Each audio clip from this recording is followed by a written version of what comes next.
This is another one from Ray Dalio's Principles.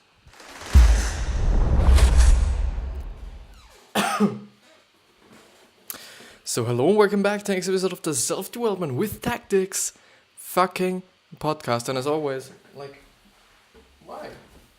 don't I fucking remember to actually put my fucking towel away? You know, for all the people who have actually only been listening to me as a podcast version, they might think am I crazy? Sometimes, yeah, I'm crazy. I'm very sorry if my voice somehow sounds a little bit different. Yeah, a little bit fucked at the moment. Don't know, my back is also completely fucked. Not because I was doing sports, even though I yesterday rode my bike for quite a long time. I somehow just, destroyed it with sprinting in school and something like this. So I don't actually know, but this is not gonna disturb me from actually recording an episode. Which actually seems to be quite, greatly working today. I'm pretty much enjoying it. So yeah, as I said in the intro already, it's always nice if the fucking... Can you actually see that? No, you can't. Why? Here it is. Here it is, my lovely window. I hope, by the way, that the audio is also quite well, that everything is well, and I hope this is gonna be quite a great episode. Maybe I'm gonna edit it, I don't know. I've actually seen that, I would really like to just add some music in the background, because I think it could just do quite a lot to the video. I think it could just really elevate the quality of it, but the problem is if I just, put in an audio there, then I just, I just really have to use the audio with audio as well. So the audio version with the music in the background as well, which wouldn't be that nice, I guess. For the podcast, I do think that listening to it without, any background music or something, it's a little bit better, because, you should totally concentrate on what I'm saying rather than on the background music, because at least for me, it kind of feels like this. Maybe I'm gonna try it out once there are actually some people who are listening to me, and ask them whether it be just, better if there is some background music or not. But up to this point, I guess, for the video, it would be great, would make it a little bit more interesting. Maybe I'm just trying to edit it even a little bit more nicely, but I'll definitely see. We've actually stopped yesterday with don't get hung up on how things should be. This will bias your objectivity. And I've been quite, I've been quite talking about it for quite a long time, I'd say, because it is something that is pretty important for me. So if you want to check out the what I've said, basically, then go to the episode from yesterday. You should totally find it pretty quickly if you go to my channel or on the podcast itself, and it should be somehow named like Ray Dalio and something else. There should totally be Ray Dalio in the title. But yeah, we are going ahead with... Yeah,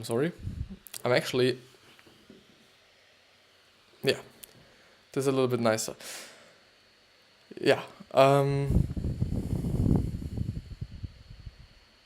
Yeah, I just wanted to say something about my shirt, because I would actually like to cover the fucking logo, because it's actually from the Austrian military, and I do not quite wanna wear it for the video, but I haven't found anything else.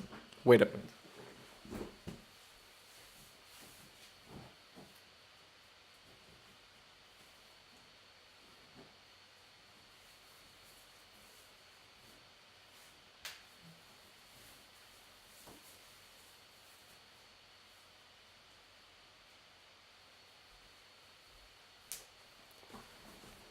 So, even though it has just a lot of wrinkles, I'm now gonna wear a polo. As if somebody would actually care what I'm fucking wearing. But yeah, so the next point is to deal with the emotional pain of finding truth, see life as a game, where the objective is to get around a challenge and reach a goal. Setbacks are inevitable, just like you can't beat Dark Souls in one try. Funny. I'm actually thinking like if this is actually what the author of the summary said, or if it is actually something that the author of the book said. If you don't know, Dark Souls is a game, and it's quite a hard one. If you die, everything is quite lost somehow to some degree. At least some currency you're just collecting in the game. But yeah. So don't say I'm right. Ask how do I know I'm right, which was actually quite a great. I do just have to say something to the whole game objective or game thing.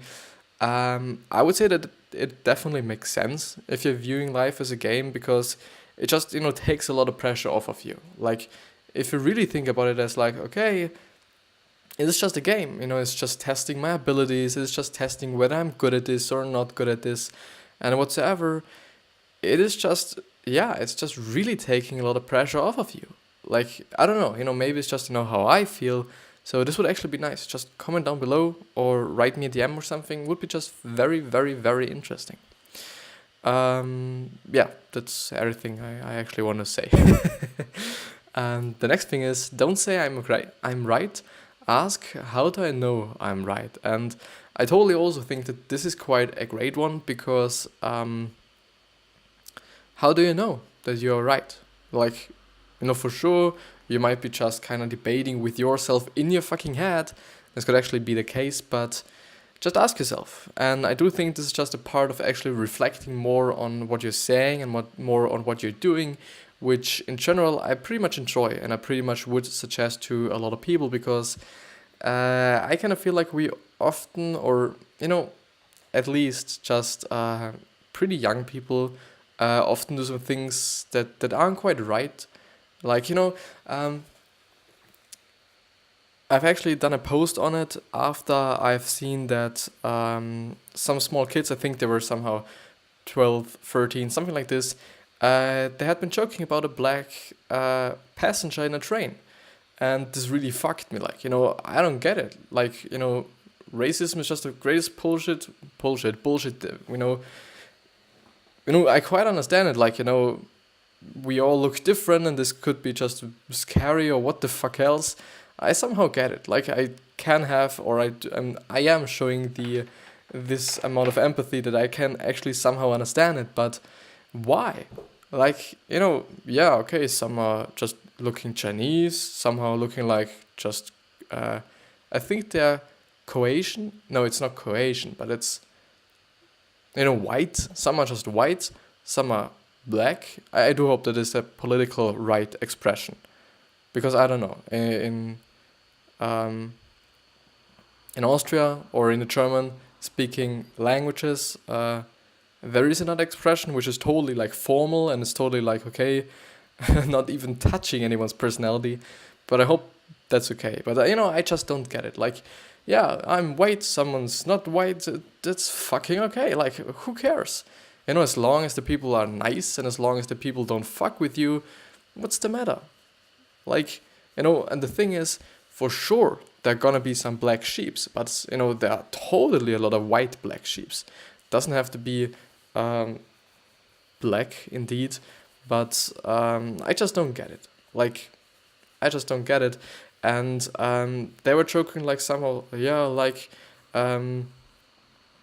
somehow, I would say it's a saying, like in German, and one by one translated would be, you are a black driver, which means that you haven't bought a ticket or something, that you just, that you have just used the train for free, quite. Like, and there's just this expression, the black driver, and for sure, he said it, and then one of my colleagues and I we were just looking at each other, and we're like, what the fucking hell just happened? And he just, even talked to him, and it was a pretty young guy, and we all have for sure done something we have regretted, and this was actually the reason why I made this post about actually reflecting more on what you're doing, because I kind of feel like, if you're reflecting more, like if you would have been just thinking about, okay, is this right that I'm gonna say? Does this make sense? Is this okay? Could this hurt anybody's feelings? I think if we're reflecting more on what we're saying, what we're doing, what we're just, creating or whatsoever, I guess there wouldn't be as much we would regret.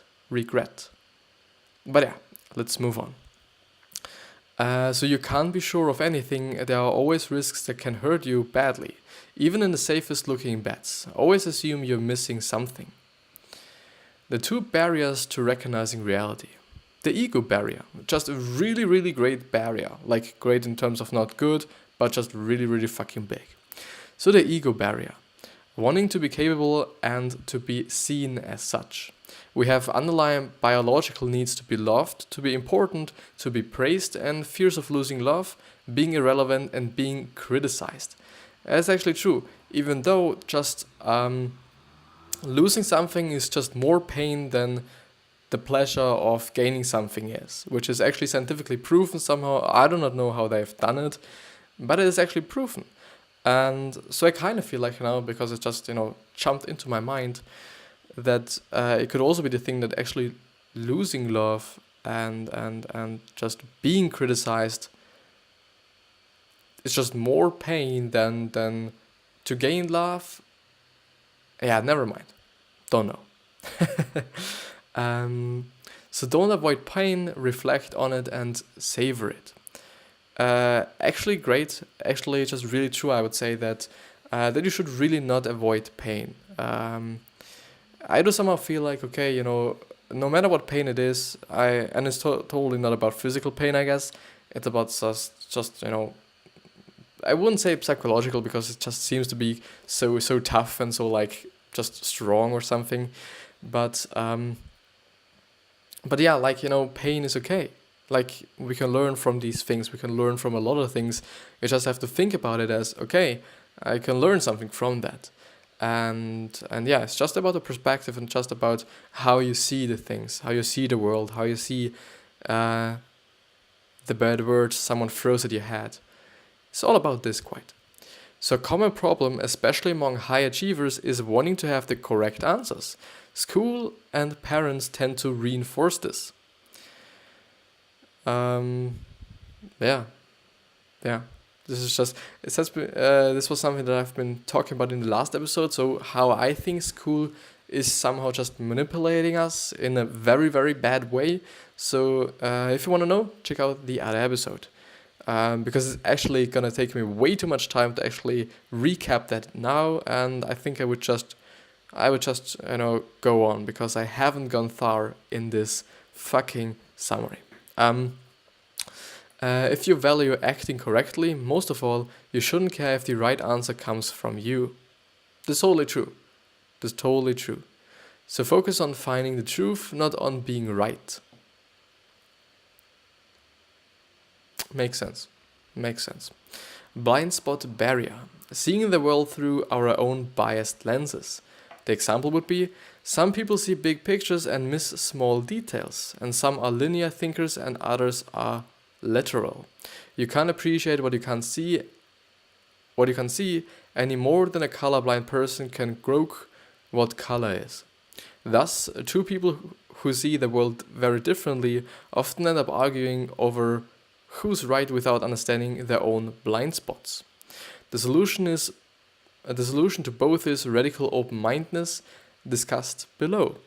And I think it's also just about showing empathy somehow, and just also reflecting. Like, if you're just making an argument, or you're just talking about something with someone, and you're like, yeah, all these people are crazy and whatever. Are you seeing actually everything, or are you only seeing what you want to see? Like, it's the exact same thing that they have said, but maybe you're only seeing these persons or these people or this generation or these kind of it's not a race, there's the human race, but yeah, never mind. Maybe it's just you can't see it. Maybe it's just a blind spot of yours. Maybe you're just willing to see everything through your lens, but you can't actually see, or you are not seeing anything without your lens or outside of your lens. And this is just, I think, very crucial to really, really also be truthful to yourself. Sometimes we even don't see some things we did. And this was actually quite a great thing and quite a interesting thing that was in How to Win Friends and Influence People by Dale Carnegie, that he actually pointed out. It was pretty early in the book, I remember, that quite all the people, everybody's quite always like, okay, what I'm doing is not wrong. And there's also been just some criminals, some people who actually shot some others, and they actually were like, okay, this was totally fine what I did. Maybe just have to go through How to Win Friends and Influence People as well, like from the alanchang.com websites, which I am on right now as well, because it would be so fucking detailed and would be so fucking accurate. And I also would say that this is actually the best summary you could read of Dale Carnegie's book, but I haven't read it, so I'm just assuming. So there are two U's. The first one is the rational, high-level, logical, conscious neocortex. And the second one is the lower-level, emotional, and often subconscious amygdala. So the amygdala is actually a part of the brain, and the neocortex is also a part of the brain. So the lower level U exists as a result of evolution and automatic responses to inputs. An animal doesn't decide to fly or hunt, it simply follows instructions from the part of the brain. The amygdala drives our motivations and actions through emotions. This is where the ego barrier resides. So the higher level U is a more recent evolution unique to humans. The rational you must overcome the lower level ego barrier. So the rational you must overcome the lower level ego barrier. So the two U's fight to control you, the conflict that you desire and what is actually good for you. The conscious rational you can know that understanding your weaknesses and facing failure is the best, but the subconscious emotional you makes you shy away from it to protect your ego. Which actually seems to be like, okay, a fight you will never win, because I somehow can't do anything against it, but I guess and I hope that he's actually pointing out some things that you could actually do. So if you're angry at yourself for eating a tub of ice cream, this is the rational you fighting with the emotional subconscious you. Because the emotional subconscious you says like, okay, that's totally fine. You gotta eat. We are humans. We're just eating everything that is there. Like it has always been in nature. Like this, which is actually something that I've been somehow encountering pretty often lately, like that a lot of people somehow point out that, okay, it totally makes sense that we are eating a lot because, we would have eaten everything if we were like just living, 2 million years ago. Like we would have eaten everything that was there without just actually kind of leaving anything out or something like this. I'm not quite sure. Don't really, take it with a grain of salt, please. So since the two occupy different parts of your brain and don't crosstalk often, it can be really hard to consciously explain your subconsciously driven emotions and actions. Often, the subconscious you hijacks your brain and actions, and the conscious mind needs to refuse to obey its instructions. Recognize the warning signs of this. Heart rate, breathing are sympathetic reactions that should trigger evasive maneuvers to get out of this state. If you react spontaneously, you're probably overreacting. Different people may have different abilities to regulate their subconscious or different relative strengths of the conscious versus subconscious, like willpower differences. Consciously reflect on what causes the amygdala hijackings. Train the subconscious you the same way you would teach a child to behave, with loving kindness and persistence. Yet the best ideas and decisions may come from the cooperation of the two, not a complete subjugation of the subconscious. Sometimes the greatest inspiration pops up from our subconscious. This happens most often when relaxed and not consciously forcing it. Dalio likes Transcendental meditation to connect the conscious to the subconscious. So I'm gonna spell it because it might be just very, very important for you if you just wanna check this type of check this kind of meditation out as well. It's called the Transcendental.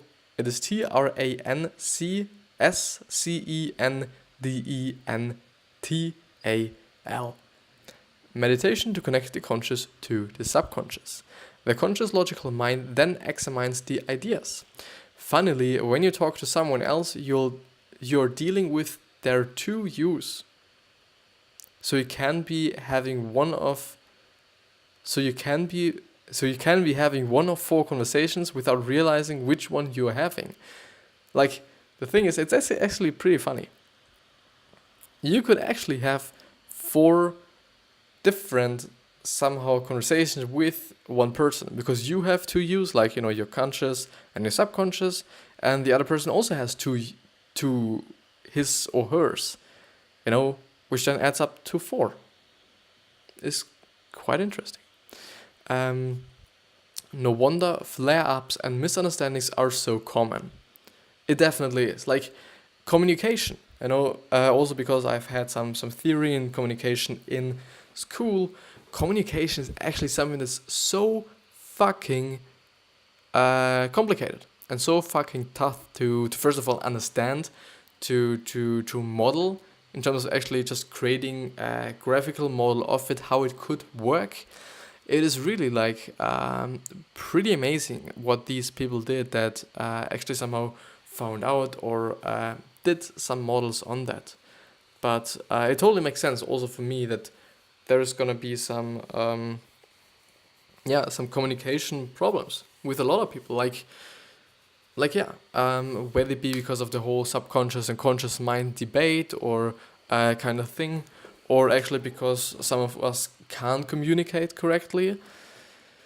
But there's actually gonna be just some communication problems, and this is also one of the reasons why I guess Gary Vee, for example, often points out that you should totally over communicate, which means if you're willing to have something, you should say it. And this is also something that I've been encountering in my personal relationships, that sometimes people assume that you know what they're meaning, but you actually don't know, and this somehow just then leads to a fight. And this is a big problem because it's fucking unnecessary. It is really fucking unnecessary, and therefore I, myself as well, do just have to remind myself from now on, because I haven't been thinking about it so well, that I actually should over communicate everything. Like, if I mean something, if I want something, then I'm actually going to tell them. I'm not assuming that they will gonna know what I mean, because they probably won't.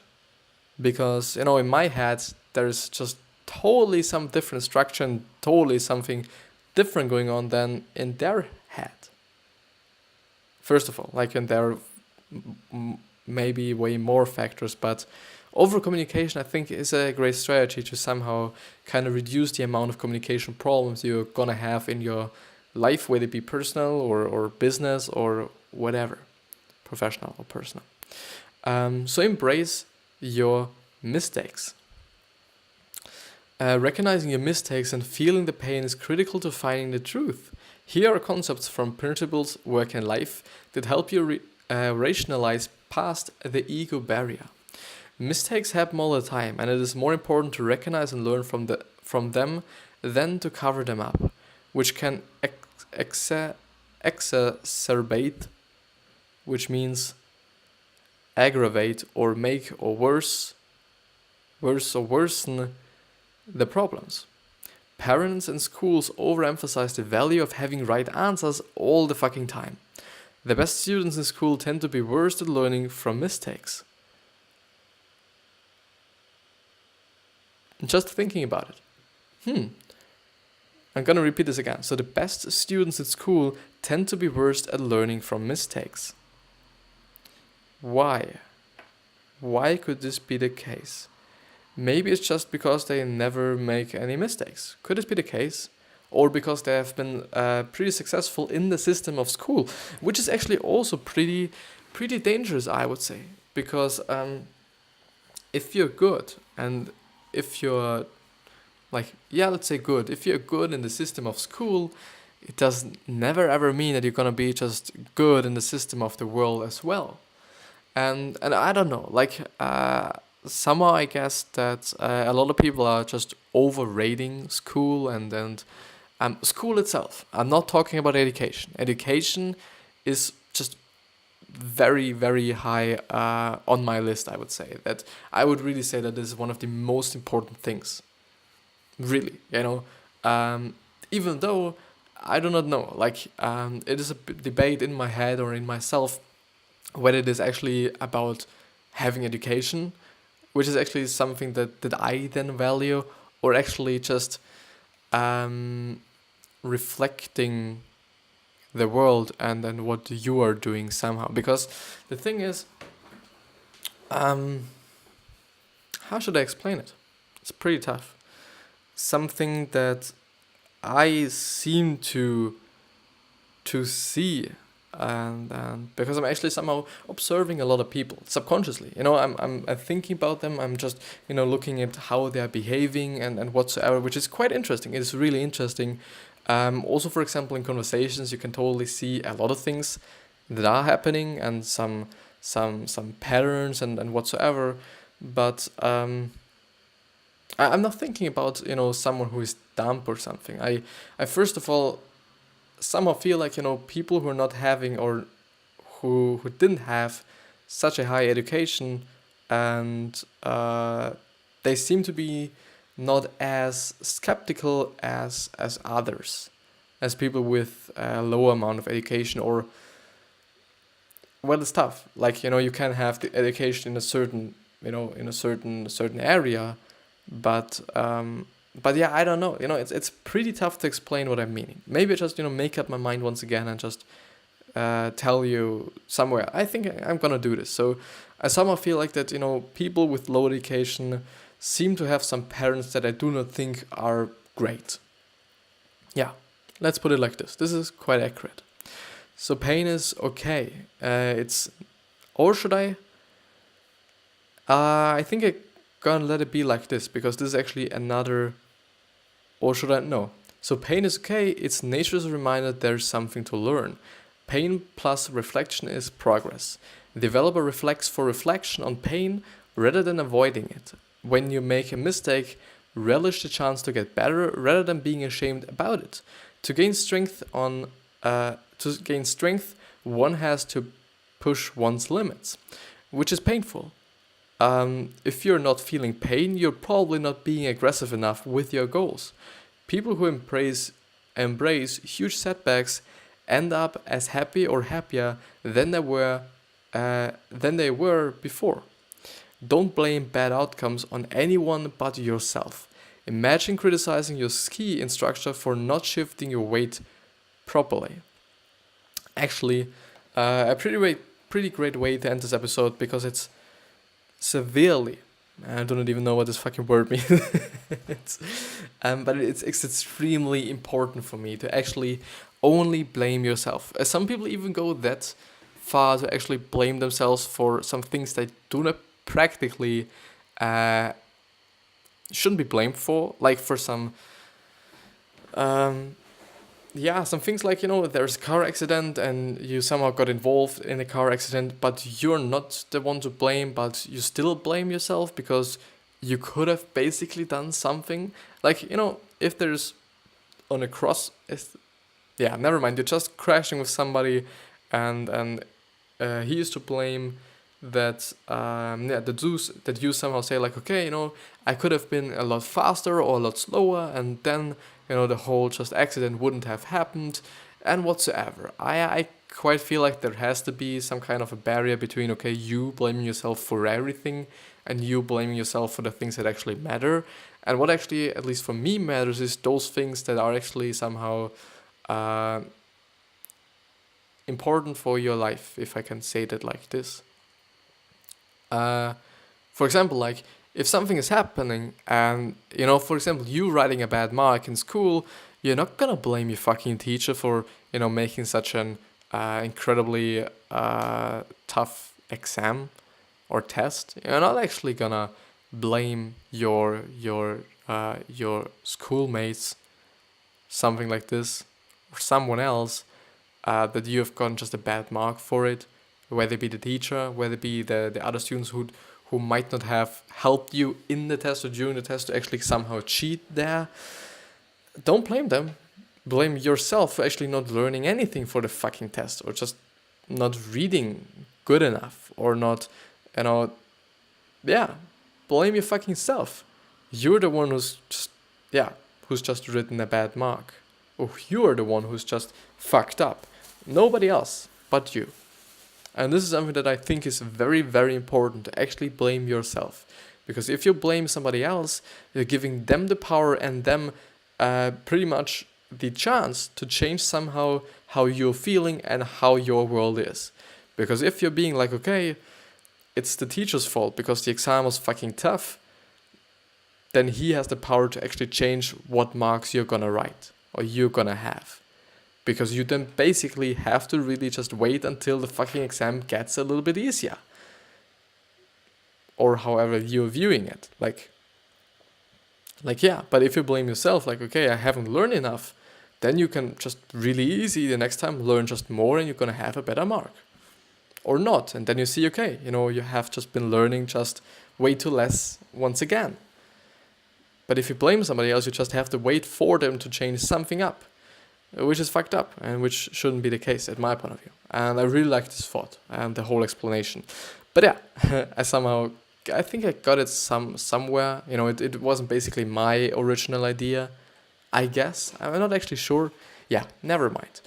I wish you the best health, wealth, happiness, and success. And still, I hope you're gonna remind yourself on how you gonna be remembered. And with that being said, I wish you the best, and I'll see you.